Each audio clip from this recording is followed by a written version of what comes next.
मैं आदरणीय प्रधानमंत्री जी से 140 करोड़ भारतवासियों की तरफ से हाथ जोड़ के विनती करता हूं कि हम सब के लिए आप पिता समान हैं। एक बच्चे को खुश करने के लिए दूसरे को बेवजह थप्पड़ मत मारिए।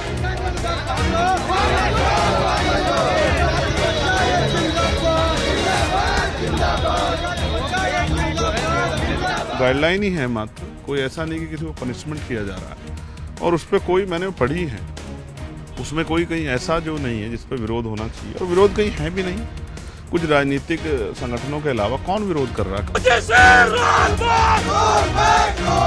भारत सरकार से भी प्रार्थना है कि भैया हम लोगों को प्रार्थना है, भारतीयों को बांटा ना जाए, जोड़ा जाए।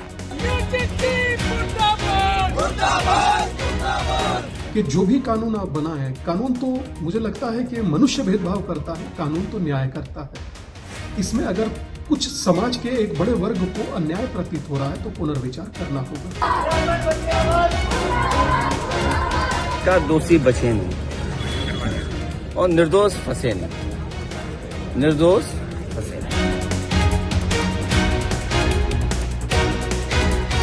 बात अगर हम SC, ST, OBC के अधिकारों की कर रहे हैं तो जनरल के अधिकारों को पीछे नहीं छोड़ना चाहिए। ये बिल अमेंडमेंट मांगता है।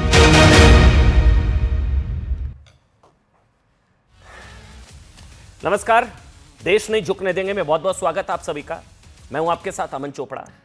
वो बार बार कहा जाता है ना कि हिंदू एक है, हिंदू एक है। कोई अगड़ा पिछड़ा नहीं होता हिंदुओं में, कोई ऊंच नीच नहीं, हिंदू एक है। एक तो ये कहने से नहीं होगा, इसके लिए आवाज उठानी होगी। हिंदू एकता के लिए ना बोलना होगा, सिर्फ कहने से सोचने से नहीं होता। लेकिन एक चीज सोचिए, जो मैं बता रहा हूं बहुत ध्यान से सोचिएगा, सोच कर देखिए। इस मुद्दे पर, मतलब आपने देखा होगा हर मुद्दे पर शोर मचाने वाली पार्टियां अचानक साइलेंट मोड में क्यों चली गई हैं? कोई पार्टी इस पर खुलकर उस तरह से नहीं बोल रही है, बड़े नेता कोई नहीं। सारी पार्टियां अचानक साइलेंट मोड में क्यों चली गई है? मतलब कोई नहीं बोल। अब बीजेपी पार्टी चुप है कि समझ नहीं आ रहा कि क्या करें, बचाव करें नहीं करें। सूत्रों के हवाले से खबर आ जाती है, धर्मेंद्र प्रधान जी का बयान आ जाता है, पार्टी के प्रवक्ता बोल ही नहीं रहे। बीजेपी पार्टी चुप, कांग्रेस के बड़े नेता सन्नाटे में चले गए, कोई बोलने को तैयार ही। मैं कह रहा हूं पार्टियां छोड़ दीजिए, एक बार को पार्टियां छोड़ दीजिए। हिंदू हृदय सम्राट, हिंदू हित की बात करने वाले, हिंदू एकता का ढोल पीटने वाले, हिंदू एकता के पहरेदारों को कोई फर्क नहीं पड़ रहा है। ये तो दरार वाला फैसला है ना, मतलब इस जातिवादी फैसले से किसी को फर्क नहीं पड़ रहा है। कोई अगड़े बनाम पिछड़े की बेवजह की लड़ाई में पूरा देश उलझ चुका है। नुकसान तो हिंदुओं का है ना, नुकसान किसका है? कौन लोग खुश हैं इस समय? जो एक है तो सेफ हैं से परेशान थे वो खुश हैं, जो कटेंगे तो बटेंगे के नारे से कष्ट में थे वो मस्त हैं, वो बहुत खुश हैं। लेकिन नुकसान किसका? ये अगड़ा बनाम पिछड़ा, ये जो लड़ाई शुरू हो गई है, ये जातिवाद, किसका नुकसान? हिंदुओं का, हिंदू एकता का नुकसान। यूनाइट हिंदूज होना चाहिए ना साहब। मतलब मैं कह रहा हूं हिंदू एकता की दहाड़ भरने वाले, हिंदू एकता के पहरेदार इस नियम पर चुप हैं। मैं कह रहा हूं एक आधा बोल रहे हैं। जैसे आज एक बयान आ गया था, हम देख रहे थे कि ढूंढ रहे, कोई तो बोले कोई तो विरोध करे इसका, क्योंकि यही अगर नियम कांग्रेस लेकर आई होती, एक बार को सोच कर देखिए आप, इसी तरह का कोई नियम अगर कांग्रेस के जमाने में कांग्रेस लेकर आई होती तो हिंदुओं में बंटवारा है, हिंदुओं को तोड़ने की कोशिश। बयान नहीं मिल रहा, एक आधा मिला, आज हमने ढूंढा, हमको बाबा बागेश्वर मिले। उन्होंने बोला सनातन और हिंदुओं को तोड़ने वाला फैसला ये, सनातन और हिंदुओं को, बाबा बागेश्वर ने बोला यूजीसी का जो नियम है ये हिंदुओं को तोड़ने वाला है। मैं इस चीज को बहुत ध्यान से समझिएगा, मतलब टुकड़े टुकड़े गैंग हिंदुओं को आपस में लड़ाने का जो काम पिछले 11 साल में नहीं कर पाया, 11 साल में नहीं हो पाया, ये यूजीसी के नियमों ने क्या 11 दिनों में उसकी बुनियाद नहीं रखती है? मैं सवाल पूछ रहा हूं। ये देश में अकड़ा बनाम पिछड़ा ये मुद्दा बन गया। ये कोई मुद्दा ही नहीं है साहब, हिंदू तो एक है ना, ये मुद्दा होना ही नहीं चाहिए। अगड़ा पिछड़ा सब हमारे, सब हिंदू, पिछड़ों को न्याय मिले। लेकिन अगड़ा बनाम पिछड़े वाली कोई लड़ाई थी ही नहीं साहब। पिछले 11 सालों से भारत में हिंदू एकता को तोड़ने की जो कोशिशें हो रही थी ना, या हिंदुओं को जोड़ने की जो कोशिशें हो रही थी, मैं उसको भी उल्टा कहूं, हिंदू एकता के लिए यात्राएं निकाली जा रही थी, क्या हुआ? पलीता लग गया? शायद संभवतः नहीं। जातिवाद के खिलाफ आवाज उठाई जा रही थी कि जातिवाद नहीं जीतना चाहिए, भारत जीतेगा, एक है तो सेफ है, बटेंगे तो कटेंगे, हिंदू एक है, हिंदू ये हिंदू वो, जातियों में क्यों बटा है हिंदू? कहां है सारे आज? यूजीसी के इस नए नियमों ने क्या दीवार नहीं खड़ी करी है? आप सोचकर देखिए, अगड़ा पिछड़ा क्या चल रहा है देश में भाई, हिंदू एक है। यूजीसी के नए नियमों के समर्थन और विरोध में देश भर में देखिए प्रदर्शन हो रहे हैं साहब। अब एक चीज मैं यहां पर क्लियर करूं, अगर कोई भी अगड़ों की बात कर रहा है वो पिछड़ों का विरोधी नहीं है, इसको भी समझ लीजिए अच्छे से। अगर कोई सवर्ण समाज जनरल कैटेगरी के पक्ष में बोल रहा है, जैसे ये भाई हैं, ये कह रहे हैं भाई हमारी कीमत पर नहीं न्याय मिलना चाहिए, तो ये लोग कोई पिछड़ा विरोधी नहीं है, ये पिछड़ा बनाम अगड़ा नहीं है। कुछ लोग लड़ाने की कोशिश कर रहे हैं, समझ लीजिए, हिंदू ना बटाइए, पिछड़ा बनाम अगड़ा नहीं है, लेकिन चल रही है साहब लड़ाई। कुछ लोग बहुत मंद मंद मुस्कुरा रहे हैं, खुश हो रहे हैं, देखा मजा आ रहा है कुछ लोगों को, लड़ो आपस में, हिंदू लड़ो आपस में। कुछ लोग मुस्कुरा रहे हैं, मजे ले रहे हैं साहब।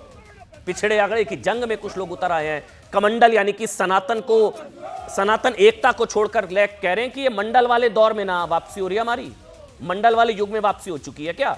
अगड़ा पिछड़ा क्या चल रहा है साहब? सनातन एकता यात्रा निकाल चुके बाबा बागेश्वर ने कहा है कि सरकार हिंदुओं में अगड़ा वर्सेस पिछड़ा की जंग को रोके। मैं भी हाथ जोड़कर समझिए इस चीज को, ये अगड़ा बनाम पिछड़े की लड़ाई है ही नहीं।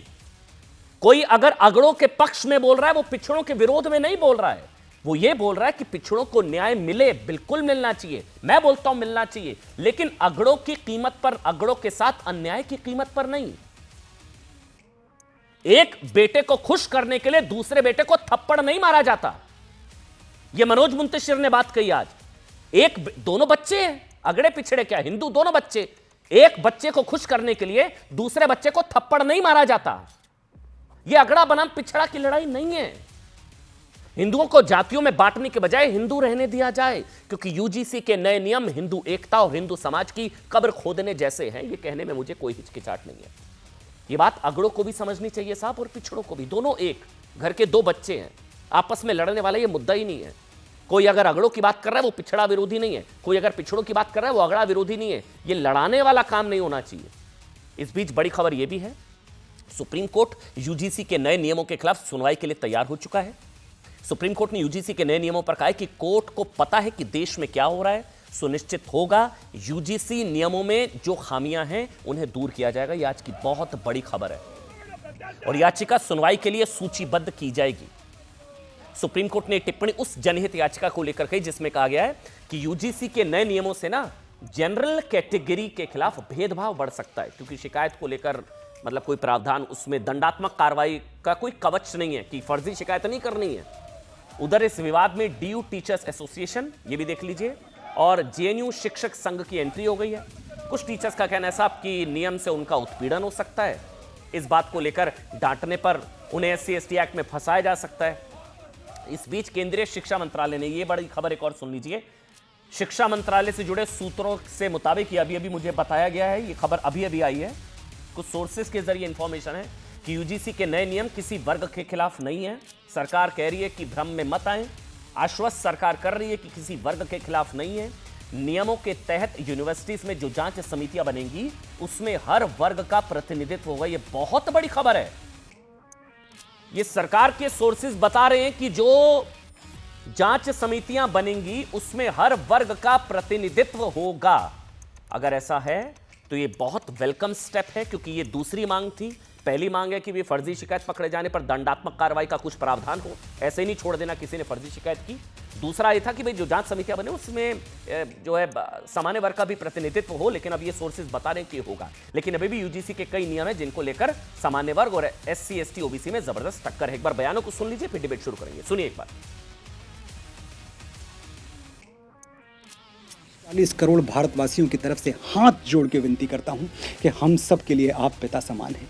एक बच्चे को खुश करने के लिए दूसरे को बेवजह थप्पड़ मत मारिए। भारत सरकार से भी प्रार्थना है कि भैया हम लोगों को प्रार्थना है, भारतीयों को बांटा ना जाए, जोड़ा जाए। गाइडलाइन ही है मात्र, कोई ऐसा नहीं कि किसी को पनिशमेंट किया जा रहा है, और उस पर कोई मैंने पढ़ी है उसमें कोई कहीं ऐसा जो नहीं है जिस पर विरोध होना चाहिए, और विरोध कहीं है भी नहीं। कुछ राजनीतिक संगठनों के अलावा कौन विरोध कर रहा है? दोषी बचे नहीं और निर्दोष फंसे नहीं, निर्दोष फंसे नहीं। मेरे साथ एक बड़ा पैनल है। शुभ्रास्ता जी हैं, पॉलिटिकल एनालिस्ट हैं। शुभ्रास्ता, आपका बहुत बहुत स्वागत। अनामिका जैन अंबर हैं, पोएट हैं, कवित्री हैं। अनामिका जी, बहुत बहुत स्वागत आपका। सतीश प्रकाश हैं, पॉलिटिकल एनालिस्ट हैं। आज मायावती की तरफ से भी इनका समर्थन किया गया। सतीश भाई, बहुत बहुत स्वागत आपका। और साथ ही मेरे साथ सुप्रिया सत्यम जी हैं। सुप्रिया जी, स्वागत आपका। मेरे साथ उदित राज भी मुझे नजर आ रहे हैं। उदित जी नमस्कार, बहुत बहुत धन्यवाद, आज आपने समय निकाला। कांग्रेस पार्टी के सीनियर लीडर हैं, पूर्व सांसद हैं। उदित राज, पहले तो मुझे आप लोग स्वागत कर रहे हैं ना ओबीसी नियमों का। मेरा पहला सवाल आपसे, आप स्वागत करते हैं ओबीसी नियमों का? मोदी सरकार के दौरान जो नियम आए, आप स्वागत करते हैं उसका? उदित राज। हाँ, इस इक्विटी कमेटी का सम्मान समिति का स्वागत करता हूं। लेकिन ये भ्रांति क्यों फैली हुई है, पता नहीं क्यों फैली हुई है। ऐसा कुछ है नहीं इसके अंदर कि सीधा किसी के खिलाफ कोई एक्शन हो जाएगा, ऐसा कुछ भी नहीं। कमेटी के पास ही जाएगा, भेदभाव का मामला है। कमेटी में भी ये नहीं है कि SC ST OBC है, इसमें जो भ्रांति फैलाई जा रही, आखिर में बवाल क्यों खड़ा हुआ मेरे समझ नहीं आता। नहीं मतलब, एक तो आप स्वागत कर रहे हैं, मैं अच्छा, विष्णु जैन भी हमारे साथ जुड़ चुके हैं। विष्णु शंकर जैन सुप्रीम कोर्ट में वरिष्ठ अधिवक्ता हैं। विष्णु भाई, बस एक मिनट में आपके पास आ रहा हूं। लेकिन उदित राज, अगर आप स्वागत कर रहे हैं, मतलब मैं ये जानना चाह रहा हूं पॉलिटिकली, राजनीतिक नजरिए से, आप लोग तो मोदी को पिछड़ा विरोधी, मोदी पिछड़ा विरोधी कहते हैं। तो अगर आप इस फैसले का स्वागत कर रहे हैं तो मोदी फिर एक मिनट, तो मोदी पिछड़ा विरोधी फिर कैसे? उदित राज, ले और भर्तियां कर दे, हम तो उसके लिए तैयार हैं। जो नॉट फाउंड से टेबल किया जा रहा, 46 यूनिवर्सिटीज में 5 OBC के BC है, एक SC, एक ST, 38 जनरल कैटेगरी के। हमारा रिजर्वेशन पूरा कर दे, हमारा इसको ले ये तो उन्होंने ओबीसी के हित में लिया ना, फिर ओबीसी पिछड़ों के हित में करना चाहते हैं कि उदित जी, बहुत बड़ी चीज मिल गई है, तो ऐसा कुछ नहीं है। बहुत बड़ी चीज कुछ नहीं मिली हुई है। अभी तो आप स्वागत कर रहे थे। 1341 में से केवल 22 OBC के प्रोफेसर हैं, तो क्या मिल गया है भाई? अरे अभी तो आप स्वागत कर रहे थे, अब आप कह रहे हैं क्या मिल गया? मतलब आप लोग भी फंस गए हैं। समझ नहीं आ रहा है कि विरोध करेंगे तो anti OBC, anti SC ST हो जाएंगे, स्वागत करेंगे तो मोदी के पक्ष में कैसे स्वागत करें? मतलब आप लोग भी फंस गए ना उदित राज जी? अरे भैया, एक नहीं फंस नहीं गए। नाखून काट के शहीद नहीं हुआ जाता। 11-12 साल से लगातार SC ST OBC का रिजर्वेशन खत्म कर दिया, इंस्टीट्यूशन से उनको बाहर निकाल दिया, प्राइवेटाइजेशन कर दिया, तो नाखून काट करके शहीद नहीं हो जाएंगे मोदी जी। आप शहीद कराना चाहते तो करा दीजिए। अब जानता हूं कि आप प्रो क्या बीजेपी से ज्यादा प्रो व्यक्ति आप हैं, मुझे मालूम है। मैं तो pro OBC, pro SC ST की बात कर रहा हूं। उदित राज जी, आप नाराज क्यों हो रहे हैं? लोग कह रहे हैं कांग्रेस ने मुसलमानों के लिए उतना नहीं किया जितना मोदी जी ने OBC के लिए कर दिया। ये फैसला OBC SC ST के लिए कर दिया, पिछड़ों के लिए कर दिया। मैं नाराजगी की बात कर ही नहीं रहा, वो मैं विष्णु शंकर जैन से पूछूंगा। लेकिन ये तो आपने अभी स्वागत किया, तो मतलब मैं पूछ रहा हूं, कांग्रेस ने मुसलमानों के लिए इतना नहीं किया जितना मोदी जी ने OBC SC ST के लिए कर दिया। ये तो सवर्ण नाराज है, छोड़ दीजिए। मैं कह रहा हूं OBC और SC ST के लिए तो मोदी ने, आप ही तो स्वागत कर रहे थे ना अभी। अरे कौन सा कुछ कर दिया भाई? ऐसा कुछ नहीं कर दिया। मैंने बता तो दिया। हाँ, तो स्वागत कर रहे थे आप। नैरेटिव बिल्डअप करना मैंने कहा ना, नाखून काट करके शहीद नहीं हो सकते। मैं तो कह रहा हूँ ये UGC रेगुलेशन वापस ले लीजिए। अरे मैंने पहला सवाल पूछा था, आप स्वागत कर रहे हैं, आपने कहा मैं स्वागत करता हूं। तब मैं जानूंगा कि वो प्रो OBC है वो। अरे आप ही तो कह रहे थे स्वागत, आप ही तो कह रहे थे हम स्वागत कर रहे हैं। उदित राज जी, पहला सवाल पूछा था, आप ही तो कह रहे थे स्वागत कर रहे हैं उदित राज। और फर्जी शिकायत, एक मिनट, फर्जी शिकायत पर बताइए। हाँ बताइए, फर्जी शिकायत उदित राज। ऑडियो कानून खत्म कर दो, इतना ज्यादा फर्जी हो रहा। अमन जी बलात्कार मामले में 70-80% फर्जी हो रहा है, तो भी कानून खत्म कर दो।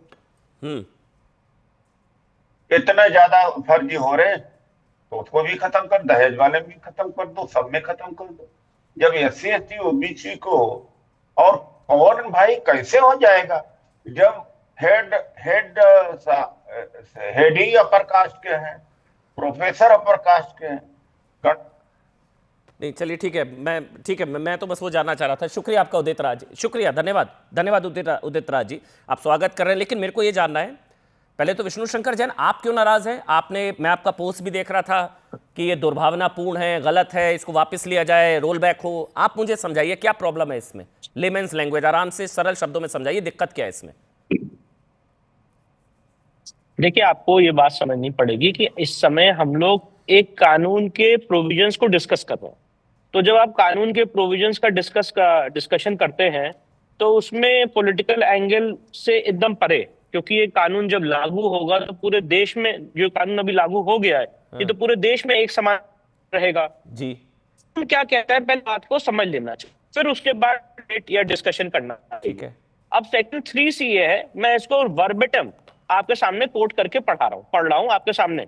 Section 3C of the regulation कहता है कास्ट बेस्ड डिस्क्रिमिनेशन, जातिगत भेदभाव means discrimination only on the basis of caste और tribe against the members of schedule caste, schedule tribe and OBC। मतलब अगर कास्ट बेस्ड डिस्क्रिमिनेशन होगा तो वो सिर्फ शेड्यूल कास्ट, शेड्यूल ट्राइब और OBC के खिलाफ होगा। ये सेक्शन 3C कह रहा है, और मूलतः इसी सेक्शन को हमने सुप्रीम कोर्ट में चुनौती दी है कि इसमें जो नॉन इंक्लूजन किया गया है बाकी सबका, वो कंप्लीटली आर्टिकल 14 का वायलेशन है। और सुप्रीम कोर्ट के एक नहीं हजारों जजमेंट हैं जो ये कहते हैं कि अगर आप किसी को नॉन इंक्लूड कर रहे हैं तो आर्बिट्रेरी एक्शन जो है that is hit by the provisions of article 14। नहीं, वो कहते हैं कि इसमें सबसे महत्वपूर्ण पहलू, एक मिनट मेरी वो कहते हैं कि जनरल कास्ट के साथ होता ही नहीं है कास्ट बेस्ड भेदभाव, जातिगत भेदभाव होता ही नहीं है सामान्य वर्ग के साथ। मैं वही बात कह रहा हूं, कोई भी कानून इस आधार पर नहीं बनता है कि क्या होता है क्या नहीं होता है। प्रैक्टिकल प्रॉब्लम्स के आधार पर कानून नहीं बनता है। अगर रेप कोई गुनाह है इस देश में या चोरी, अगर मेरी बात पूरा बोलिए, आप पूरा बोलिए, मेरी बात समझ लीजिए। ऑडियो बंद, एक एक करके मैं आपसे डिबेट करने नहीं आया, मैं डिबेट में एक रखने आया हूं। सतीश जी मैं आपको पूरा मौका दूंगा, एक एक करके अपनी बात रखेंगे, ठीक है ना? ऑडियो बंद, एक एक करके। जब सतीश जी बोलेंगे तब विष्णु जी नहीं बोलेंगे। विष्णु अब आप बोलिए। तो अगर आपने ये निर्धारित किया कि चोरी गुनाह है तो ये थोड़ी ना देखा जाएगा कि चोरी कौन कर रहा है। चोरी गुनाह है, वो सबके लिए गुनाह है। अगर डिस्क्रिमिनेशन, जातिगत भेदभाव गुनाह है तो वो सबके लिए है, वो किसी के खिलाफ भी हो सकता है। भाई ऑडियो पॉइंट नंबर 1 एक एक करके। पॉइंट नंबर 2, ठीक है। पॉइंट नंबर 2 सबसे महत्वपूर्ण बात यह है, इसमें आपने OBC को जोड़ा। अब OBC की कोई देश में राष्ट्रीय सूची नहीं है, कोई नेशन वाइड सूची तो है नहीं। ऐसा हो सकता है कि कोई व्यक्ति एक राज्य में OBC है, दूसरे राज्य में OBC नहीं है, पर वो जिस यूनिवर्सिटी में पढ़ने गया है वहां पे वो OBC घोषित है, इसलिए वो वहां पे उसका एक कंप्लेन कर सकता है। तीसरी सबसे महत्वपूर्ण बात यह है, इसमें जो फेक कंप्लेंट्स होंगी या अगर किसी ने गलत कंप्लेंट की है उसका कोई मैकेनिज्म नहीं है, उसका कोई प्रोटेक्शन नहीं है। चौथी सबसे महत्वपूर्ण बात है, अमन भाई इस बात को जरा एनालाइज करिए, इन सारी चीजों के बाद अल्टीमेटली होगा क्या? सेक्शन 8B और 8C अगर जरा आप पढ़ लीजिए तो उसमें लिखा है 8B, 8C, 8D, उसमें लिखा है कि ये जो हाई HEI कमेटी है ये क्या करेगी, ये पुलिस अथॉरिटीज को ये कंप्लेंट फॉरवर्ड करेगी। अब आप मुझे बताइए कि अगर आज किसी के खिलाफ जातिगत भेदभाव होता है तो already SC ST act operation में है, ठीक है। अगर आपको SC ST एक्ट इन्वोक करना है तो आप पुलिस कंप्लेंट करेंगे, ठीक है। तो पुलिस को एक्शन लेने के लिए एक और कमेटी बनाई गई है कि वो पुलिस को बोलेगी कि एक्शन लो, ठीक है। तो ओवर एंड अबव जो आज SC ST एक्ट बना है उससे ऊपर जाके आपने एक और मैकेनिज्म बना दिया। इस बात की जरा गंभीरता को समझिए। ऑलरेडी मैकेनिज्म है, आप ये कह रहे हैं, प्रोटेक्शन है। आप ये कह रहे हैं, एक मिनट मेरी बात समझिए। हाँ, मैं समझा। आप कह रहे हैं संविधान SC ST एक्ट ऑलरेडी है, तो संविधान समानता की बात करता है, तो संविधान अगर समानता की बात करता है तो कोई भी कानून समानता विरोधी कैसे होता है? सबके लिए समान रूप से लागू होगा। आप ये कह रहे हैं शिकायत जी, का अधिकार। मैं एक बात ये कह रहा हूँ, इस बात को जरा गौर करिए कि अगर आज किसी के खिलाफ जातिगत भेदभाव हो रहा है, हाँ। तो वो SC/ST एक्ट को इन्वोक करेगा, पुलिस में कंप्लेंट करेगा, पुलिस उसके खिलाफ FIR दर्ज करेगी। ठीक है, यहाँ पे उससे ऊपर जाके इस कमेटी को कह दिया गया कि आप पुलिस को बताएंगे कि कंप्लेंट फॉरवर्ड करेंगे। तो क्या ये मतलब ठीक है। ये ऐसा कानून तो देखा ही नहीं गया है ना, ठीक है, कि जब ऑलरेडी मैकेनिज्म है, जी। ऑलरेडी मैकेनिज्म इन प्लेस है, तो उसके ऊपर जाके मैकेनिज्म कैसे हो सकता है? अगर पुलिस कंप्लेंट नहीं दर्ज करती है तो आपको भी पूरा कानून ठीक है, पता है, अब एक- मजिस्ट्रेट ठीक के है, पास लोग ठीक जाते है, हैं, विष्णु जी, 156 डालते हैं। एक कमेंट ले लेता हूं मैं। सतीश बहुत देर से हाथ खड़ा करे हुए, एक मिनट विष्णु, एक मिनट। सतीश, कोई जो आपने भी सुना, असल में नाराजगी इसी चीज को लेकर है, समानता का कानून अगर असमानता का डर पैदा करे जनरल कास्ट के मन में कि उनका भी तो भेदभाव मतलब उनके साथ भी हो सकता है ना भेदभाव, या हुआ है या होता है, तो फिर ये समानता के लिए लाया गया कानून असमानता पैदा कर रहा है, इसलिए लोग सड़कों पर हैं। सतीश जी, अब आप बोलिए सर। जी सर, मेरा सवाल विष्णु जी से है, क्योंकि विष्णु जी एक वकील भी हैं, और इनसे सवाल इसलिए पूछना चाहता हूं क्योंकि ये उत्तर प्रदेश में ना तो ये हिंदू है, ये अल्पसंख्यक है, जैन है। डीजे कॉलेज बड़ौत में एक प्रोफेसर है, दलित प्रोफेसर ये गलत है। उसको बाकायदा जैनियों का मैनेजमेंट है, और उसको 2 साल तक जेल में रखा। आज भी उसकी नौकरी कहीं ना कहीं जैन समाज के लोग, आप वकील है, जाकर के उनसे सवाल पूछो। डीजे कॉलेज में एक दलित प्रोफेसर को पिछले 5 साल से आपने नौकरी से बाहर किया हुआ है, किसके आधार पर? जाति के आधार पर। जबकि ना तो आप हिंदू है, उत्तर प्रदेश में आप अल्पसंख्यक का पूरा फायदा उठा रहे हैं, कहीं ना कहीं आपकी संस्थाएं जो है, देखिए अमन जी, मैं यही बात कह रहा था कि मैं यहाँ पे कानून के ऊपर चर्चा करने आया हूँ। ये जो पर्सनल कमेंट्स किए जा रहे हैं, अगर आप पर्सनल कमेंट्स अलाउ कर रहे हैं तो अमन जी ये बात सही नहीं। सतीश एक मिनट, मैं यहाँ पे किसी आदमी से मैं लॉ के ऊपर डिबेट करने आया हूँ। हाँ, मैं भी इसलिए, मैं पर्सनल होना ही नहीं है ऐसे हाँ, और ऑडियो का भी थोड़ा सा दिक्कत ये है। अगर आप ये मुझे बता रहे हैं कि मैं जैन हूं, मैं क्या हूं, यहाँ पे देखिए इसके लिए ये प्लेटफॉर्म नहीं है ना। आप इस बात को समझिए, क्योंकि हम लॉ के ऊपर मैं वकील के तौर पे अपनी बात रख रहा हूँ। मैं भी यहाँ पे 50 बातें कर सकता हूँ, पर मैं सिर्फ और सिर्फ जो मेरा दायरा है लीगल इश्यूज का, मैं उसको हाईलाइट कर रहा हूँ। मुझे इनसे डिबेट करने का कोई औचित्य ही नहीं। डिबेट मैं भी नहीं। अगर आप ये चीज अलाउ कर रहे हैं तो मैं फिर डिबेट छोड़ के चला जाऊंगा, देखिए, क्योंकि इस चीज के लिए मैं आया भी नहीं हूँ। नहीं ठीक है, एक मिनट रुकिए आप। और इसीलिए मैं डिबेट मैं यहाँ पे 50 बातें बोल सकता हूँ। नहीं वो उदाहरण देने के लिए अभी उदाहरण देने के लिए बहुत सारे उदाहरण हैं। एग्जैक्टली, मैं भी कोई पर्सनल लड़ाई यहाँ पर है नहीं भाई। आप यहाँ पे कानून की बात करने आए ना, लॉ की बात करना है, तो उस पर जवाब देना कि भाई कानून में क्या चीजें हैं। लेकिन इंदिरा जयसिंह या दूसरे वकील जो कह रहे हैं कि नए नियम 2013 के पुराने नियमों से बेहतर है, कोर्ट की निगरानी में से तैयार किया गया, शिकायत की कोई वजह नजर नहीं आती, वो तो कह रहे हैं ये तो और भी अभी कमजोर है, इससे SC/ST पूरी तरह से सुरक्षित नहीं होते हैं।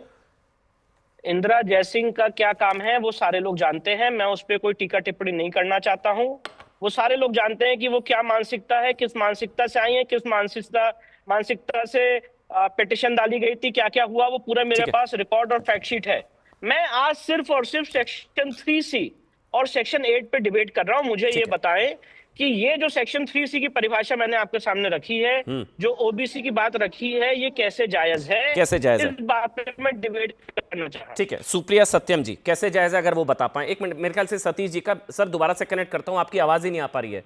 सतीश भाई, आपकी आवाज ही नहीं आ पा रही, बहुत कनेक्शन का इशू है। एक एक करके मैं दोबारा से आपको कनेक्ट कर रहा हूं, माफी के साथ। सुप्रिया सत्यम जी, आपको क्या लगता है, क्या इसमें दिक्कत है, नहीं है? जो नाराजगी की वजह है कि अगर फर्जी शिकायत होती है तो दंडात्मक कार्रवाई को लेकर किसी तरह का कोई प्रावधान ना होना, और ये भेदभावपूर्ण है, जातिवादी है, एक्चुअल ये जातिवादी है जो नियम है। देखिए अमन, मैं सुन रही थी इनको, जी प्लीज। कानूनन तौर पे इन्होंने जो अपनी बातें रखी है, लेकिन मुझे ये नहीं समझ में आता था इतना कॉम्प्लिकेशन क्यों है। सिंपली बोला गया है कि जाति, लिंग, धर्म या जन्म स्थान के आधार पर भेदभाव ना किया जाए। और अगर हम हकीकत के धरातल पे उतरेंगे और किसी यूनिवर्सिटी में जाएंगे और एक्चुअली ये होता है अमन, तो मुझे नहीं लगता। और जहां तक जो भी इसमें खामी की बात है, तो अभी आपने ही बोला है कि उसको सुधार करने की बात की गई है। धर्मेंद्र प्रधान जी के तरफ से भी ये स्टेटमेंट आया है कि किसी के साथ कुछ भी दुर्व्यवहार नहीं होगा और कोई भी इसमें गलत तरीके से फंसाया नहीं जाएगा। फिर इतना कॉन्ट्राडिक्शन क्यों है कि कोई संत आके भी एक स्टेटमेंट देके जा रहे हैं, कोई शुक्ला आके दे रहे हैं, कोई झा आके दे के जा रहे हैं। तो मुझे नहीं लगता कि इसमें इतना ज्यादा बवाल मचाने की जरूरत है। सिंपल सी बात है, देखिए, चैनल के पैनल पे बैठ के स्टूडियो में बड़ी बड़ी बातें करना बहुत आसान है, लेकिन जब आप जाएंगे ना पटना के किसी यूनिवर्सिटी में या प्रयागराज में, तो जाति के नाम से अभी भी वहां सुप्रिया जी, आपने हॉस्टल्स हैं। नोटिफिकेशन अभी पढ़ा है? भी एंट्री के नाम से आपने नोटिफिकेशन पढ़ा है?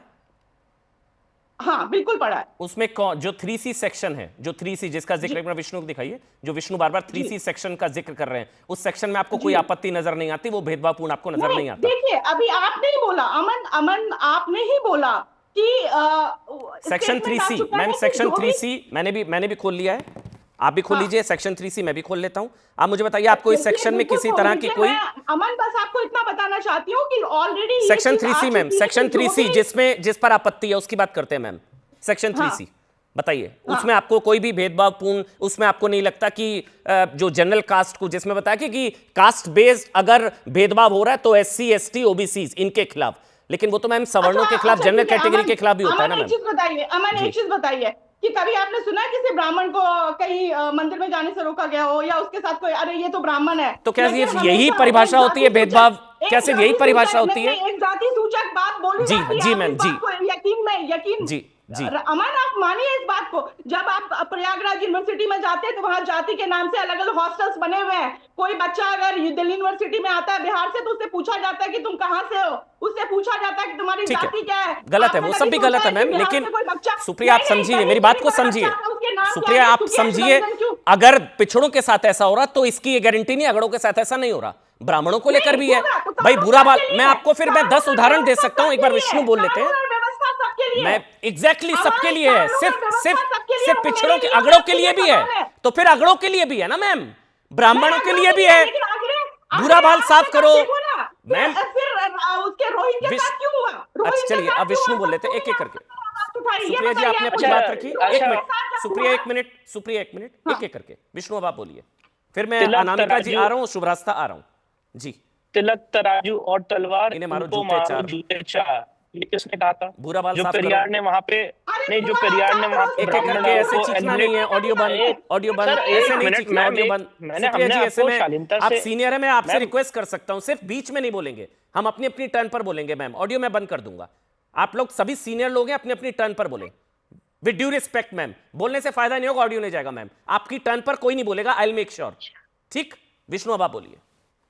आज जो साउथ इंडिया में, तमिलनाडु में जिस तरह से ब्राह्मणों को एलिमिनेट करने के लिए, एरेडिकेट करने के लिए कॉल दी गई, जो कश्मीरी पंडितों को मारा गया, जिस तरह से आज जब गांधी जी का हत्या हुई थी उसके बाद जिस तरह से बार, तो अब मैं यहाँ पे उदाहरण, अब मैं एक छोटा सा, एक बड़ा अच्छा उदाहरण दे रहा हूँ। कल ही मैंने सुप्रीम कोर्ट में एक याचिका डाली थी, याचिका के पिटिशनर थे दर्पण अवस्थी। इस बात को जरा अहमियत दीजिएगा। कल मैंने सुप्रीम कोर्ट में याचिका डाली थी, अमन जी ऑन रिकॉर्ड बोल रहा हूँ, कोई हवाबाजी वाली बात नहीं। दर्पण अवस्थी के नाम से सुप्रीम कोर्ट में याचिका डाली थी। दर्पण अवस्थी ने सुप्रीम कोर्ट में क्या कहा कि भाई महाकाल मंदिर में मुझे नहीं जाने दिया जा रहा है। और अभी यहाँ पे जो मेरी बहन है वो कह रही थी कि मंदिरों में क्या किसी और कम्युनिटी के लोगों को मना किया जाता है? दर्पण अवस्थी की याचिका है कि महाकाल मंदिर में मुझे नहीं जाने दिया। अब अगर कोई वीआईपी जो SC कम्युनिटी से आता है और जो वीआईपी है, वो सांसद है, वो कलेक्टर से परमिशन लेके वहां पे जा सकता है, वो जा सकता है, दर्पण अवस्थी नहीं जा सकता है। तो यहाँ पे आपने देखिए क्या बात बोल दी यहाँ पे, मेरी जो बहन उन्होंने क्या बोला कि मंदिरों में क्या किस सवर्ण वर्ग के लोगों को रोका गया है। आपको पता ही नहीं है ग्राउंड रियलिटी कि ऐसा नहीं होता है, ऐसा नहीं होता है। आप आज जिस तरह से इस, और मैं एक बात और कहना चाहता हूं, मैं स्वयं हिंदू निष्ठ हूं, मैं मानता हूं कि हम सारे लोगों को यूनाइटेड रहना चाहिए, एक रहना चाहिए। और अगर इस तरह के कानून आएंगे जिससे समाज बटेगा, तो ये मेरी बहन के लिए भी अच्छा नहीं है, हमारे लोगों के लिए अच्छा नहीं है। मैं तो कह रहा हूँ साबित करने की जरूरत ही नहीं है। वो JNU में भी हमने दीवारों पर पोस्टर्स देखे थे, ब्राह्मण तुम लोग यहाँ से निकलो, बुरा बाल साफ करो से लेकर सब कुछ हमने देखा है। तो ब्राह्मणों के खिलाफ भेदभाव नहीं होता। एक एक करके, एक कमेंट में अनामिका जी का और शुभराज एक बात बोल अच्छा ठीक है, 10 सेकंड बोलिए। अभी आप वेस्ट बंगाल में पूरी सूची जारी कर रखी है हमारी ममता दीदी ने, जिसमें OBC में कितने मुस्लिम कम्युनिटी के लोग आते हैं सबको पता है। हाँ है, कितने आते हैं। तो अब इसमें OBC भी इस डेफिनेशन में जो मैंने आपको 3C में पढ़ के सुना है वो भी है। अब वो भी केस करेंगे क्योंकि वो OBC की परिभाषा में आते। तो आप ये इस बात को समझिए, ये आप नया एंगल नहीं दे रहा हूँ। OBC में मुसलमान भी हैं, तो अगर कोई ब्राह्मण का किसी से झगड़ा हुआ तो वो मुसलमान भी जो SC ST एक्ट ठोक देगा। हाँ बिल्कुल, लिखा हुआ है OBC इंक्लूडेड है। मैं इस बात को, आपने मेरी बात को जरा गौर नहीं किया कि ये ओबीसी की कोई राष्ट्रीय सूची नहीं है, स्टेट वाइज है। और स्टेट वाइज में वेस्ट बंगाल में मैक्सिमम ओबीसी लोगों को, मैक्सिमम जो ओबीसी है वो मुस्लिम समाज से आते हैं। हाँ, मैं भी सुप्रीम कोर्ट में चैलेंज भी हो रखा है। आज इंस्टा पे एक रील देख रहा था, एक जाट ने बोला, उन्होंने बोला हम यूपी में लाकर केस कर देंगे, वो जो भी है मतलब, क्योंकि वो वहां पर ओबीसी हैं। यही बात यही बात मैं बता रहा हूँ। ठीक है। अब एक मैं शुभराज सा, और पहले शुभराज सा फिर अनामिका जी मैं आपके पास आऊंगा। शुभराज सा, ये जो परसेप्शन है कि ब्राह्मणों के खिलाफ कहां से भेदभाव हो गया भाई, जाति के आधार पर ब्राह्मणों के खिलाफ कहां, और प्राइमा फेसी ब्राह्मण ही या जो है या अपर कास्ट या जनरल कास्ट ही भेदभाव करेगा, ये जो प्रेजुडिस है, ये जो हम दुर्भावना से हम भरे हुए हैं, सबसे ज्यादा आपत्ति इसी चीज को लेकर है। फिर अनामिका आ रहा हूं। अमन जी, दो बातें हैं, जो बातें कही जा चुकी हैं उनको मैं नहीं दोहराऊंगी। ब्राह्मणों के साथ भेदभाव नहीं होता है, मैं इस पर कोई सोशियोलॉजिकल टिप्पणी नहीं दूंगी। मैं सिर्फ उन्हीं राज्यों में जहां पर ओबीसी कम्युनिटीज आगे आई, जिन्होंने ओबीसी अपना कास्ट असर्ट करके पावर कैप्चर भी किया और लंबे समय तक शासन किया, जैसे बिहार। आप एक बार उठा लीजिए, माइग्रेशन का डेटा देख लीजिए और स्टेट गवर्नमेंट को कहिए कि वो सारे ओबीसी लीडर्स जो अपने अपने प्रवक्ताओं को भेज करके आज जहर फैलाने का काम कर रहे हैं, वो एक बार जारी करें कि जब पलायन हुआ तो किस कम्युनिटी के लोग सबसे ज्यादा बाहर निकले। क्या वो ब्राह्मण थे? और वो बाहर ही नहीं निकले, वो देश से बाहर चले गए। तो अगर उनके खिलाफ डिस्क्रिमिनेशन नहीं हुआ तो मुझे सुप्रिया जी बता दें कि क्यों छोड़ा उन्होंने, स्टेट क्यों छोड़ दिया उस समय? ये डिस्क्रिमिनेशन नहीं था। मैं हिस्टोरिकल इनजस्टिस का जो एक झुंझुना है, जिसको सोशियोलॉजी ने, एंथ्रोपोलॉजी ने पकड़ा दिया है पॉलिटिकल एक्टिविस्ट को, मैं एक चीज बहुत क्लियर करना चाहती हूं यहां पर अमन जी। हमारे देश की सामाजिक और समाजशास्त्रीय समस्याएं राजनीतिक गलियारों में नहीं सुलझ सकती, और यही प्रयास बारंबार किया जा रहा है। जब से ओबीसी एक्ट बना, SC/ST एक्ट, जब से रिजर्वेशन पॉलिसी आई और जब से SC/ST एक्ट बना, उसके बाद आप देखिए क्या कभी भी पुनर्व्याख्या, पुनर्मूल्यांकन, एक बार जो एक्ट पिछले 4 दशकों से है उस पे क्या हमने कभी भी स्टॉक लेने की सिचुएशन की कोशिश की? और कहा यह जाता है कि भाई हम समझें, हम क्यों समझें? अब सामने वाले को समझाना है कि पिछले 5 दशकों में, 6 दशकों में आप लोगों ने जो रीसेंट हिस्टोरिकल इनजस्टिस किया है, उसका ब्यौरा कौन से ओबीसी नेता आकर के, आज मेरे ख्याल से ये जो आपने शुभराज जो बात आपने कही ना, एक मनोज मुंतशिर ने, मैं अनामिका एक कमेंट आपका ले रहा हूं, ये मनोज मुंतशिर ने कहा कि एक बाग में जो पेड़ है ना, वो एक ऊपर एक नीचे हो सकता है, लेकिन समानता के नाम पर ऊपर से पेड़ नहीं काट दिए जाते हैं। तो अगर समानता की बात, यही विष्णु ने भी यही कही, समानता के नाम पर असमानता नहीं फैलाई जा सकती है। और एक इनसिक्योरिटी है जनरल कास्ट के अंदर, उनको कैसे विश्वास में लिया जाएगा कि मिसयूज नहीं होगा? मिसयूज। और अनामिका, आप तो योगी को लेकर गाना, बीजेपी को लेकर आप प्रो बीजेपी कही जाती हैं अभी, मतलब, लेकिन आप भी अब सरकार की आलोचना कर रही हैं एक तरीके से। जी देखिए, बिल्कुल अमन जी, एक बात कहूंगी मैं कि किसी एक को न्याय तब मिलेगा जब एक के साथ अन्याय हो। ये यदि इस तरह की कोई बात आएगी तो मुझे लगता है कि कोई किसी भी विचारधारा का हो, वो इस बात को कहने के लिए यहाँ पर जरूर उपस्थित होगा। जिस तरह से अभी एक बात अभी मैं डिबेट में सुन रही थी, कहा जा रहा था कि मंदिरों में जाने नहीं देते हैं, कैसा क्या अन्याय हो गया, कौन सी ऐसी बात हो गई, और इतना विवाद किस बात पे, पूरे देश में किस बात पे प्रदर्शन हो रहा है। तो मैं जिस ललितपुर से आती हूँ, मैं बताती हूँ अन्याय की बात। जिस ललितपुर से मैं आती हूँ, विष्णु तिवारी उसी ललितपुर से हैं, और उन्होंने 20 साल बिना किसी अपराध के जेल में इस वजह से काटे कि SC/ST एक्ट जो लगा था, और फिर जब प्रूफ हुआ कि वो गलत था, उसके बाद उनके पास कुछ नहीं बचा, ना परिवार ना पैसा। मैं केवल एक बात ये कहना चाहती हूँ कि कोई भी कानून न्याय संगत, न्यायपूर्ण तब होता है जब दोनों पक्ष उसमें सुने जाएं। पूर्वाग्रह पर कोई भी न्याय कभी भी न्याय संगत होता ही नहीं है, कोई कानून हो ही नहीं सकता। बिना तर्क और साक्ष्य के किसी भी कानून को माना ही नहीं जा सकता। अभी विष्णु जी ने एक बात कही थी और वो बात बिल्कुल सही है। अपराध किसने किया, इस बात से ज्यादा महत्वपूर्ण ये है कि अपराध कौन सा किया गया और वो अपराध कितना बड़ा है, फिर वो किसने किया है, चाहे वो कोई भी है, वो बिल्कुल समान रूप से उसका उस दंड का अधिकारी है, उस दोष का अधिकारी है। और जो ये हो रहा है उसमें मैं ये 4 पंक्तियां जरूर अंकित करूंगी जो इस बात को जरूर क्लियर करेगा कि अंधियारों की आंख में जो भोर के सूरज खटके होंगे, यदि ये पारित हो गया यदि हमने विवाद नहीं किया या इसमें संशोधन नहीं हुआ या ये वापस नहीं हुआ तो क्या होगा ये तय है कि अंधियारों की आंख में जो ये भोर के सूरज खटके होंगे, उनके मान पत्र के शीशे चोटिल होंगे, चटके होंगे, तो सीना ताने झूठ किसी के भरी अदालत घूमेंगे, कि सीना ताने झूठ किसी के भरी अदालत घूमेंगे, सहमे सहमे सत्य हमारे बस फांसी पर लटके होंगे। और यही सच है और यही आने वाला कल होगा यदि आज इस बात पर सतीश जी अब आप बोलेंगे सर, नहीं अब किया मेरे गया। ख्याल से अब ऑडियो क्लियर होगा। सतीश जी हर कोई यहाँ पर डिबेट ये कर रहा है कि कानून का एक सिद्धांत होता है, जो आज अखिलेश यादव जी ने भी कहा कि मतलब कि आप जो है 10 कसूरवार छूट जाए, एक बेगुनाह का सजा ना हो, इनोसेंट टिल प्रूवन गिल्टी, यही है। विष्णु जी भी बताएंगे, मैं भी ये बता सकता हूं, यह है innocent till proven guilty. SC/ST act के कितने केस फर्जी पाए जाते हैं ये NCRB का डेटा भी बताता है। जब आप आज भी अगर आप AIC अभी मैंने पूछा, गूगल भी अगर आप सर्च करें तो मोस्ट मिसयूज लॉ पूरे भारत में नंबर 2 पर आता है SC/ST एक्ट, पहले 498, उसके बाद SC/ST एक्ट। तो मिसयूज तो हो सकता है अगर सेफगार्ड नहीं होंगे। फर्जी शिकायत पाए जाने पर दंडात्मक कार्रवाई का प्रावधान ना होना, क्या यह सही है? सतीश जी अब आप बोलिए सर। देखिए अमन जी, हमको एक बात ध्यान रखनी चाहिए, पिछले 3 दिन से हम एक चीज को डिस्कस कर रहे हैं कि इसमें सामान्य वर्ग का भी रिप्रेजेंटेशन होना चाहिए। ये बात डिस्कस कर रहे हैं, मुद्दा विवाद का मुद्दा यही है। इस देश की न्याय व्यवस्था में आरक्षण लागू नहीं है, वहां एक विशेष जाति के लोग ही जज बनते हैं। जब इस देश का निचले पायदान का व्यक्ति इस देश की जो स्थापित न्याय व्यवस्था है उसके अंदर विश्वास कर रहा है, तो ऐसे में वो क्या कारण है? और अनामिका जी बड़ी एक कलाकार भी है, मैं उनका कलाकार के रूप में सम्मान करता हूं, लेकिन ये भी एक सच्चाई है कि यह हिंदू में है ना, तब मुसलमान नहीं था, यह भी एक सच्चाई थी। ये देश आजाद हो चुका, लेकिन जब इस देश में धर्म की व्यवस्था थी तो भद्र भाव बड़े पूजनीय है, उनको भाग करके कहीं ना कहीं दक्षिण में जाना पड़ा।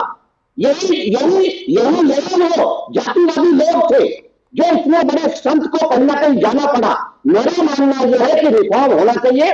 विष्णु जी से मेरा कोई व्यक्तिगत बैर नहीं है, लेकिन एक शिकायत मेरी जरूर है। सतीश जी सारी बातें ठीक है, सतीश जी सारी बातें सही हैं, सुनिए ना, सारी बातें सही हैं, सुनिए ना सतीश जी, एक मिनट सुनिए ना। अब मेरी आवाज क्लियर नहीं थी, ये क्लियर कर दूं। विष्णु जी से मैं माफी भी मांगूंगा कि अगर मेरे शब्दों का गलत चयन हुआ होगा उसके मैं माफी मांगूंगा। लेकिन विष्णु जी, डीजे कॉलेज में 5 साल से एक दलित प्रोफेसर जिंदगी और मौत की लड़ाई लग रहा है और वह जैन समाज के लोग हैं। भैया उदाहरण छोड़ दीजिए, ऑडियो ठीक नहीं है, मैं माफी चाहूंगा सतीश भाई। ऐसे मैं उदाहरण देने पे आऊंगा। अभी एक यूनिवर्सिटी में एक मुस्लिम प्रोफेसर ने मीणा को पीछे जूतों से मार दिया, चप्पल मारी, उस पर कौन सा SC/ST एक्ट लग गया? अभी आई नहीं तस्वीरें, वो चली भी हैं। अभी एक मुस्लिम प्रोफेसर ने मीणा जो है उनको पीछे चप्पल मारी, जूते मारे, उन पे कौन सा SC/ST एक्ट लग गया? मैं उस पर जाए, मेरा एक ही कंसर्न है, जो शुभ्रास्ता और सुप्रिया जी और विष्णु जी, मेरा एक कंसर्न है, फर्जी शिकायत पाए जाने पर दंडात्मक कार्रवाई का क्वेश्चन ना होना या दंडात्मक कार्रवाई का प्रावधान ना होना, यह सबसे बड़ा कंसर्न। सुप्रिया जी, क्या फर्जी शिकायत करने वाले को ऐसे ही छोड़ देना चाहिए? बस इसका जवाब दीजिएगा, इधर उधर मत घुमाइएगा। फिर मैं विष्णु भाई आ रहा हूं, शुभ्रास्ता आ रहा हूं। फर्जी शिकायत पाए जाने पर क्या उसको ऐसे ही छोड़ दिया जाए?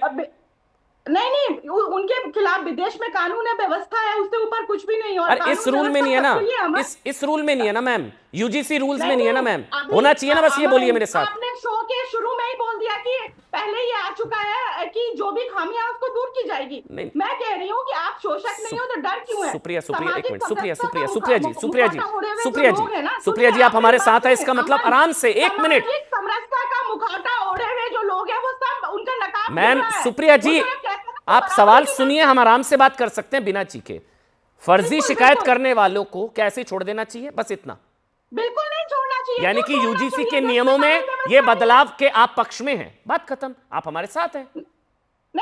नहीं बिल्कुल क्यों छोड़ना चाहिए? आप ये बताओ, आप क्यों छोड़ना चाहिए? मैं तो कभी बोली नहीं हूँ उनको छोड़ना चाहिए, लेकिन ये जरूर है कि जो लोग इसका विरोध कर रहे हैं, जो भी मनोज मुंसिर हो या कुमार विश्वास हो या जो भी ये लोग हैं, वो इनका विरोध क्यों कर रहे हैं, मुझे समझ में नहीं आ रहा। अगर अच्छा, आप दोषी अभी नहीं आपको है, अगर समझ आप नहीं आया, ठीक है, एक मिनट। तो प्रॉब्लम क्या है? मैम विरोध, सुप्रिया जी, उसके लिए मेरे ख्याल से माफी के साथ, आप सीनियर होंगी, लेकिन आपको उसके लिए नोटिफिकेशन पढ़ना पड़ेगा, 3C पढ़ना पड़ेगा, उसको आपको समझना पड़ेगा। विरोध इसीलिए हो रहा है, मैं इसीलिए आपको कह रहा हूं, उसमें दंडात्मक कार्रवाई का प्रावधान नहीं। एक मिनट विष्णु और शुभराज, एक मिनट विष्णु जी, फर्जी केस पाए जाने पर क्या दंडात्मक कार्रवाई का प्रावधान है? नहीं, मुझे तो नहीं दिखा। अगर कोई पैनलिस्ट को दिखा तो बता दे, पॉइंट आउट सुप्रिया जी, है क्या? सेक्शन मेरे सामने नहीं है, मेरे सामने रेगुलेशन रखा हुआ है, नहीं है ना उसमें। उसको निवारण किया जाएगा। विष्णु जी, अभी तो पढ़ा है आपने, अमन जी अभी तो आपने जस्ट बोला है कि क्या? जो भी इसमें त्रुटि है, जो भी प्रॉब्लम है, उसको ठीक किया जाएगा। आपने पहले मानिए ना त्रुटि है, पहले मानिए ना सुप्रिया जी, त्रुटि है, मानिए तो सही। और अगर कोई मान रहा है तो वो पिछड़ा विरोधी नहीं है। बस ये चैप्टर क्लोज, यहीं पर खत्म। अरे तो मनोज मुंसिर को क्यों आग लग रही है भाई? कुमार विश्वास जी को क्यों आग लग रही है? अरे इसलिए आग लग, अरे क्यों ना आग लगे? जो फर्जी शिकायत करता है उसको छोड़ दे ऐसे ही। कैसी बात कर रही हैं आप? बिल्कुल नहीं। तब देखिए, ये बस हो गया। अब एक शुभरास्ता और विष्णु जी, अमन जी, विष्णु और फिर शुभरास्ता जी। हो गया मैम, प्लीज मैम, हो गया मैम। आप भी बोल रही हैं कि इसमें त्रुटियां हैं, बस बात खत्म। यही तो हम लोग कह रहे हैं, त्रुटियां हैं। कोई अगड़ों की बात या जनरल कास्ट की बात कर रहा है तो वो पिछड़ा विरोधी नहीं है। हम में से कोई भी यहां पर पिछड़ा विरोधी नहीं है मैम। पिछड़ों को न्याय मिले, जो अनामिका ने कहा, लेकिन अगड़ों से अन्याय की कीमत पर नहीं। बात खत्म, एज सिंपल एज दैट। अब आप बोलेंगे, एक मिनट विष्णु जी, अब आप बोलिए एक एक करके, फिर शुभराज साहब आप बोलेंगी। देखिए, एक बार में एक ही बोलेगा। देखिए अमन जी, अमन भाई, मैं आपको स्पष्ट रूप से बता रहा हूं कि जब आप किसी कानून की समीक्षा करते हैं तो आपको समीक्षा जो है वो एकदम जो संवैधानिक मूल्य है उनके आधार पे करनी है। संवैधानिक मूल्यों के आधार पे समीक्षा होनी है। अब आप इस बात को समझिए कि जब शिकायत कोई करेगा और वो शिकायत गलत पाई जाए तो उसको प्रोटेक्शन का कोई प्रावधान नहीं है। सबसे महत्वपूर्ण बात, मैं इस बात को दोबारा रिपीट कर रहा हूं कि सेक्शन 3C की परिधि में मुझे कोई भी पैनलिस्ट बताए और ठंडे दिमाग से सोच के बताए कि सेक्शन 3C अपने सामने गूगल करके देख लीजिए, खोल लीजिए और ये बता दीजिए सेक्शन 3C की परिधि में कौन कौन आते हैं। जब आप कास्ट बेस्ड डिस्क्रिमिनेशन को परिभाषित कर रहे हैं, उसको डिफाइन कर रहे हैं और उसकी डेफिनेशन में जब आप लोगों को एक्सक्लूड कर रहे हैं, जब आप उनको एक्सक्लूड कर रहे हैं तो वहीं पे आर्टिकल 14 का वायलेशन हो रहा है। मैं इसको पकड़ लेता हूं। मैं एक मिनट रुक जाइए। ठीक है, सेक्शन 3C से जनरल कास्ट को उस परिधि में नहीं रखा गया है, बस एक यही है ना। एक मिनट सतीश आप बोलिए, फिर शुभराज। ठीक है ना? हाँ, बस यही है, ये पकड़ लेता हूं मैं। दो चीजें मैंने पकड़ी है, ठीक है? बताइए सतीश, इसमें बताइए। हाँ, सुन रहा हूं। देखिए, भारत सरकार के केंद्रीय शिक्षा मंत्री 2023 में बाकायदा इस देश की लोकसभा के साथ 108 शिक्षण संस्थान, जो IITs है, NIT है, मेडिकल कॉलेज है, वो एक प्रतिष्ठित शिक्षण संस्थान है। वहां पे 87 मेडिकल कॉलेज में बाकायदा 67 दलित और दलित और SC छात्रों ने आत्महत्या की। मैं एक सवाल विष्णु जी आपसे पूछना चाहता हूं, क्या आप अपने बच्चों को उन शिक्षण संस्थानों में पढ़ाना चाहेंगे जो दलितों की कमी? मैं कह रहा हूं गलत हुआ उनके साथ सतीश जी, गलत हुआ। लेकिन ऑडियो खराब है, हटा दीजिए। सॉरी भाई, मैं माफी चाहूंगा भाई। मैं कह रहा हूं गलत हुआ सतीश जी, लेकिन इसका ये मतलब नहीं है कि जनरल कास्ट के साथ जो है उनको शिकायत का अधिकार ना दिया जाए। बस ये अच्छा, चिल्लाए नहीं, शायद आवाज ऑडियो क्लियर हो जाएगा। चिल्लाए नहीं, शायद ऑडियो क्लियर होगा। चिल्लाए नहीं, आवाज फटेगी नहीं सर, ठीक है ना? आप धीरे धीरे बोलेंगे, शायद ऑडियो क्लियर रहेगा। जो विष्णु कह रहे हैं सेक्शन 3C किसी एक कास्ट को, जनरल कैटेगरी को उससे एक्सक्लूड कर देना, ये न्याय की परिधि के हिसाब से गलत है। बात खत्म। आप बताइए हाँ या ना? नहीं सुनिए, देखिए 10 लोगों की कमेटी है, head of the institution.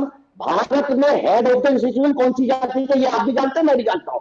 3 senior professor कौन सी जाति होंगे ये आप भी जानता हूँ, मैं भी जानता हूँ।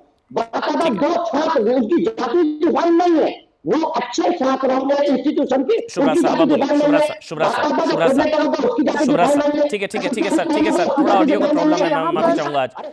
एक मिनट शुभराज साहब आप बोलिए। शुभराज साहब, चूंकि यहाँ पर अमन जी, हाँ, ये थोड़ा सा ऑडियो ठीक कराइए सतीश जी का प्लीज। हाँ बोलिए शुभराज साहब। चूंकि यहाँ पर चयनात्मक तरीके से कुछ घटनाओं को और कुछ तथ्यों को प्रस्तुत किया जा रहा है, तो मैं भी एकदम चयनित तरीके से एक डेटा फेंकना चाहती हूँ। और वो डेटा ये है कि 2013 में भी यूजीसी एक्ट आया, 2026 में भी अभी भी जो गाइडलाइंस आई हैं, इनमें बेसिकली शार्पन हुआ है ना डिस्कोर्स, डिस्क्रिमिनेशन का डिस्कोर्स शार्पन हुआ है। मैं आपसे ये पूछना चाहती हूँ कि 2013 से 2026 के बीच में जितने भी एनआईटी और मेडिकल कॉलेजेस के बारे में बात की गई, जितने भी मेडिकल स्टार्टअप्स थे और आपके इंजीनियरिंग के स्टार्टअप्स थे या एआई जनरेटेड स्टार्टअप्स थे, जो भी टेक्निकल स्टार्टअप्स जो थी, वो क्यों सिंगापुर में इंक्यूबेट की जा रही हैं? और वो उसका भी कास्ट प्रोफाइलिंग निकालिए, क्योंकि हम सिर्फ जाति पे आजकल बात कर रहे हैं, तो उसका भी कास्ट प्रोफाइलिंग निकालिए कि वहां ओबीसी कम्युनिटी के और एससी एसटी कम्युनिटी के कितने लोगों ने जाकर के बाहर अपनी स्टार्टअप सिंगापुर में, दुबई में, ऐसे ऐसे जगहों पे जाकर के की, और कितने जनरल कैटेगरी के लोगों ने की। तो क्या इस देश की जो जिम्मेवारी है वो उन नौनिहालों से पूछने की भी नहीं है कि आप अपने देश में आकर के क्यों नहीं काम करना चाहते? आपको अपने देश का एनवायरनमेंट क्यों ऐसा लगने लगा कि डिस्क्रिमिनेटरी हुआ? ये पूछा भी तो जाना चाहिए, क्योंकि यहां पर डेटा की बात हो रही है। मैं कभी इस तरीके से कास्ट प्रोफाइलिंग नहीं करती, लेकिन अब ये किया जाना जरूरी है अमन जी, क्योंकि मुझे लगभग 40 वर्ष हो गए, अभी 40 नहीं हो लेकिन जो भी हो, मतलब अगर हम 40 इयर्स का भी आर्क देखें तो इन 4 दशकों में कुछ तो हुआ होगा देश में जिसपे हम समीक्षा करने लायक नहीं है क्या? हम आगे आने वाली जनरेशन पे हम बात भी नहीं कर सकते क्या कि हमारे रहते हुए रिजर्वेशन आया और उसकी कमियां ये है, उसमें जो पॉजिटिव्स हैं वो ये है? एक तरफा संवाद कर देना, ऐसा लगता है जैसे कि हम लोगों को जो व्हाइट मैन्स बर्डन वाली चीज थी ना, वो दे करके व्हाइट्स बिल्कुल शांत हो गए हैं और अपने फ्रांस ने अफर्मेटिव एक्शन को लेकर के बहुत अलग का कानून लाया है। मेरे ख्याल से सबसे ज्यादा प्रॉब्लम ब्राजील, साउथ अफ्रीका में बहुत अलग तरीके कोई नियम के खिलाफ बोले तो उसकी एंटी पिछड़ा ब्रांडिंग नहीं होनी चाहिए। अफर्मेटिव एक्शन में कोई कमी नहीं, सिंपल सी बात है।